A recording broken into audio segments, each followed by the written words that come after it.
Hello नमस्कार, स्वागत है आपका आपके YouTube channel future with Ashutosh में। उम्मीद है आप सही होंगे, सकुशल होंगे।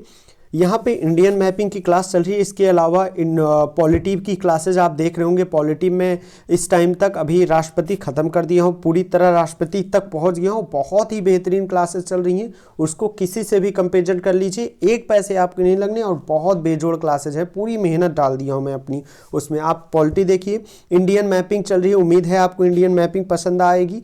और इधर एनसीईआरटी की सीरीज चल रही है। कुछ एनसीईआरटी की सीरीज चल रही है, जैसे हिस्ट्री, जियोग्राफी 10th की चल रही है, 12th की हिस्ट्री चल रही है। और आज ही कल में 9th की एनसीईआरटी कोई और है, स्टार्ट करने वाला है। आपको जल्द ही सूचित किया जाएगा, आपके चैनल पे मिल जाएगा। यहाँ पे मैं जो भी पढ़ाता हूँ वो बहुत ही सोची समझी प्लानिंग के साथ पढ़ा रहा हूँ। तो ये इंडियन मैपिंग जो मैं पढ़ा रहा हूँ, मेरा जो पर्पज़ है वो मेरे ध्यान में है कि आईएएस पीसीएस की परीक्षाओं को ध्यान में रख के ही मैं क्लासेस लेता हूँ। तो चलिए, आज जो वीडियो में मैं पहुँचा हूँ वेस्ट बंगाल के पास।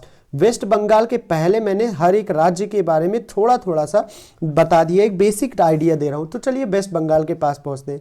वेस्ट बंगाल का आपको जो मैप दिख रहा है बड़ा छोटा दिख रहा होगा, काफ़ी एडजस्ट करने की कोशिश किया, लेकिन ये इतना ही स्क्रीन पर आ रहा है। मैं आपको जूम करके ऐसे दिखाऊंगा। पहले आपको दिखा देते हैं इनके आसपास के राज्यों के बारे में, इनके समीपवर्ती राज्य कौन कौन से हैं। तो चलिए इसमें देखते हैं। इसके अगर ईस्ट में देखूँ, ईस्ट में बांग्लादेश है। अगर मैं साउथ में देखूं, साउथ में बंगाल की खाड़ी पड़ेगी। साउथ वेस्ट में उड़ीसा पड़ रहा है और वेस्ट में बिहार पड़ेगा। वेस्ट में बिहार पड़ेगा, बिहार। साउथ में देखिए उड़ीसा पड़ रहा है, इधर बांग्लादेश पड़ रहा है, अंतर्राष्ट्रीय सीमा है। और इधर वेस्ट में देखिए बिहार ये रहा, और ये रहा झारखंड। ये झारखंड है, झारखंड से भी टच कर रहा है। साउथ में ही झारखंड, वेस्ट में ही झारखंड और बिहार दोनों पड़ रहा है। इधर नेपाल से भी टच होता है, नेपाल को भी टच कर रहा है। और उधर भूटान को टच कर रहा है। इधर असम को भी टच करता है, असम को भी टच करता है। और कुल मिला के अगर देखूं मैं, तो ये जो पश्चिम बंगाल है, पश्चिम बंगाल, वेस्ट बंगाल है जो हमारा, वेस्ट बंगाल की 3 अंतर्राष्ट्रीय सीमाएं हैं। कौन कौन सी अंतर्राष्ट्रीय सीमाएं हैं अगर देखिए तो, पहला ये नेपाल बांग्लादेश से छू रहा है, बांग्लादेश को टच करता है, बांग्लादेश को टच करता है। दूसरा नेपाल को टच करता है। तीसरा भूटान को टच कर रहा है, भूटान को टच कर रहा है। और कितने राज्यों को टच कर रहा है आप गिन सकते हो। फिर से एक बार छोटा सा मैपिंग देख लेता हूँ। ये देखिए, अगर ये रहा हमारा वेस्ट बंगाल, यानी पश्चिमी बंगाल देख लूँ, पश्चिम बंगाल देख लीजिए। इसके ईस्ट में पड़ रहा है बांग्लादेश, इसके इसके नॉर्थ ईस्ट में पड़ रहा है असम, और इसके नॉर्थ में, करीब नॉर्थ में ही, ईस्ट में ही कहूँ, भूटान पड़ रहा है, भूटान पड़ रहा है। इधर साइड नेपाल पड़ता है, नेपाल। और इसके सीधे नॉर्थ में पड़ेगा सिक्किम, सिक्किम राज्य है भारत का। इधर बिहार पड़ेगा और इधर ही झारखंड पड़ रहा है, इधर मतलब वेस्ट की तरफ। और साउथ की तरफ इसके पड़ेगा बंगाल की खाड़ी, बंगाल की खाड़ी पड़ रही। तो ये इसकी सीमाएं निर्धारित करती है। चलिए अब इसकी बात करते हैं। बंगाल की जो राजधानी है वो है कोलकाता। बंगाल की जो राजधानी की बात करूं अगर मैं, तो वो राजधानी है कोलकाता। ये देखिएगा, एक सेकेंड, यहाँ पे थोड़ी सी प्रॉब्लम हो रही है। ये रही कोलकाता, कोलकाता है। कोलकाता शहर सबसे बड़ा शहरों में से एक है। कोलकाता जो है ये ऐतिहासिक महत्व रखता है। भारत की राजधानी नई दिल्ली के पहले 1912 के पहले तक, 1911 तक भारत की राजधानी कोलकाता थी, जब कलकत्ता के नाम से तब जाना जाता था, कलकत्ता के नाम से जाना जाता था। बाद के वर्षों में इसका नाम कोलकाता हो गया। पहले स्पेलिंग थी कलकत्ता, ठीक है, और कोलकाता अब हो गया कोलकाता, KOL करके है, कोलकाता हो गया। इसके बारे में आपने देख लिया।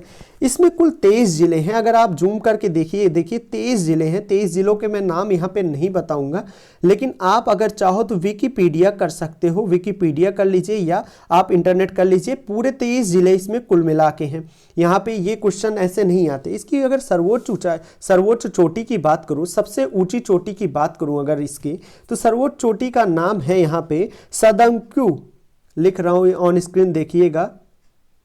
ये सर्वोच्च चोटी का नाम है, ये पश्चिम बंगाल की सबसे चोटी है। यहाँ पर ही ध्यान से देखिएगा, यहाँ पर फरक्का पे गंगा नदी आती है, कुछ इस तरीके से गंगा नदी आती है, गंगा नदी आती है।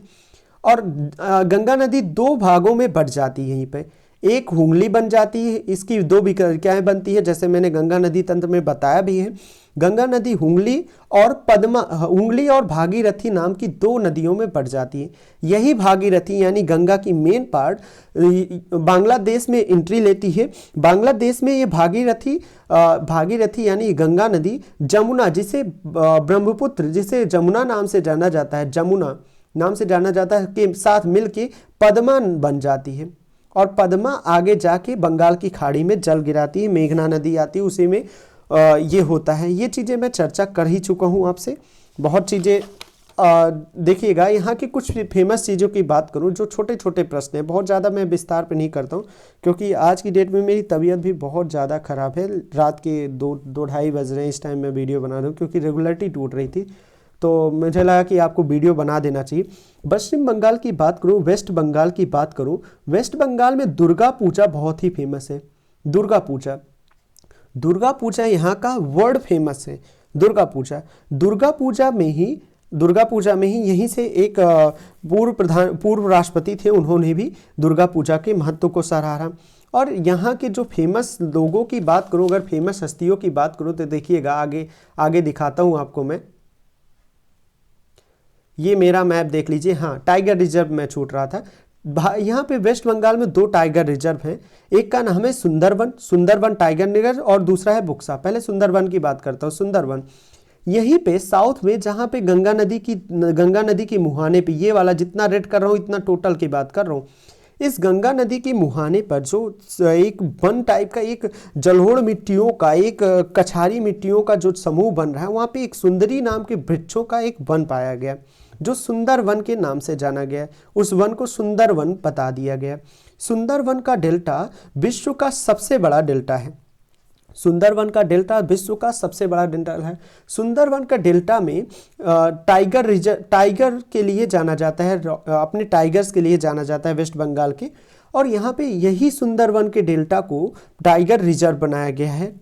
2 टाइगर रिजर्व हैं, एक सुंदरवन और एक बुक्सा। कुल मिला के 50 टाइगर रिजर्व हैं भारत में, जिसमें से 2 यहाँ पे पाए जाते हैं। बुक्सा ये दिखाया हूँ, बुक्सा में ही एक सिंगी वाले गैंडे और हाथी हैं। जैसे देखिए, मैं मैप में, ये मेरा एक्चुअल का मैप है, मैं मैप में कुछ चीज़ें लिख देता हूँ, जैसे असम के बारे में भी लिखूँ, 2-3 चीज़ें लिख देता हूँ। जैसे अभी पढ़ाते समय ही आपको मैं भूलने जा रहा था कुछ भी बताने को, तो वो चीज़ें मैंने इंडिकेट किया हुआ है, या अपने मैप में ही इंडिकेट किया हो, तो वो एक निगाह में पड़ जाता है, तो वो चीज़ें याद हो जाती हैं, बहुत अच्छे से याद हो जाती हैं। चलिए आगे चलता हूँ, मैं आपको कुछ और ही दिखा रहा था, अगर ये आगे बढ़ जाए तो। हाँ, प्रसिद्ध व्यक्तियों के नाम मैं दिखा रहा था, ध्यान दीजिएगा प्रसिद्ध व्यक्ति कौन कौन है। प्रसिद्ध व्यक्ति में देखिए, ये सुभाष चंद्र बोस, नेताजी सुभाष चंद्र बोस यहीं से थे, जगदीश चंद्र बसु यहीं से थे, विधान चंद्र राव, श्यामा प्रसाद मुखर्जी, इनके बारे में ये सभी जो भी हैं, सुरेंद्र नाथ चट्टोपाध्याय, रविन्द्रनाथ ठाकुर, सत्येंद्र नाथ बोस, राजा राम मोहन राय, स्वामी विवेकानंद का मैं बहुत ही बड़ा, समझ लीजिए, फॉलोअर हूँ। मैं इस पे आपको बताता हूँ, मैं बहुत बड़ा फॉलोअर हूँ, और बहुत ही, मतलब मैं इनको बहुत फॉलो करता हूँ। क्या बोले मुझसे बोले ही नहीं जा रहा, तबीयत सही नहीं चल रही। तो यहीं से सौरव गांगुली है, सौरव गांगुली भी इसी राज्य से बिलोंग करते हैं। शर्मिला टैगोर भी यहीं से, अमर्त्य सेन भी यहीं से बिलोंग करते हैं, बहुत ही बढ़िया इकोनॉमिक्स्ट हैं, इन्होंने बहुत सारी थ्योरी दी। प्रणब मुखर्जी पूर्व राष्ट्रपति, खुदीराम बोस सबसे छोटी उम्र में फांसी पे चढ़ाए गए थे, ये बहुत, खुदीराम बोस भारत की आज़ादी के महान योद्धा हैं, इनको नमन। ज्योतिष बसु, ये सारे ऐतिहासिक महत्व रखते हैं। तो इसी के साथ मैं वेस्ट बंगाल के वीडियो को ख़त्म करता हूं। अगर कुछ छूट रहा है तो क्षमा करिएगा, क्योंकि तबीयत सही नहीं होने के कारण मैं इसको जल्दी बना रहा हूं, ज़्यादा बड़ा नहीं, सिर्फ एक रेगुलरिटी के लिए बना रहा हूं। बाकी की बातें अगर वेस्ट बंगाल की जब मैं फिजिकल को कवर करूँगा तब मैं उसमें कवर कर लूँगा। अभी उम्मीद है आपको आईएएस और पीसीएस में पूछी जाने वाली सभी पहलुओं को मैंने कवर किया है। ऐतिहासिक बातें नहीं करता हूँ कि यहाँ पे इतिहास में क्या ममता बनर्जी क्या करती हैं, दीदी क्या करती हैं, या ममता बनर्जी की नीतियाँ क्या हैं। अगर देखा जाए तो पश्चिम बंगाल और केंद्र सरकार की हमेशा से ठनी रहती, इन सब बातों को मैं दरकिनार रखता हूँ, क्योंकि ये आईएएस और पीसीएस की नज़र से बहुत कहूँ कि मतलब माइन्यूट सा जगह है उनमें, ऐसा नहीं कि नहीं है, लेकिन बहुत माइन्यूट सा जगह है। है, तो इसलिए मैं इस टॉपिक को नहीं छूता हूँ, ठीक है। और रही बात किसान आंदोलन पे, आप लोग पूछ रहे हो, किसान आंदोलन के बारे में मैं कुछ भी बोलना पसंद नहीं करूँगा। मैं किसी भी चीज़ को, चाहे किसान हो चाहे जो भी हो, मैं किसी को देश के ऊपर नहीं मानता हूँ। 26 जनवरी को उन्होंने जो कांड किया है उसके बाद मैं उनकी सरेआम अवहेलना कर रहा हूँ, मतलब मेरे दिल से उतर गए। मैं किसी को देश के ऊपर नहीं मानता, चाहे वो मैं खुद ही क्यों ना हूँ, मैं देश के ऊपर नहीं मानता खुद को। चलिए, उम्मीद है आपको वीडियो पसंद आया है तो please like, subscribe and share, और ऐसे ही वीडियोस देखते रहिए, बने रहिए चैनल पे। यहाँ चैनल पे आपको एक पैसे नहीं लगने हैं, बहुत सारी अच्छी चीज़ें मिलने वाली हैं। धन्यवाद।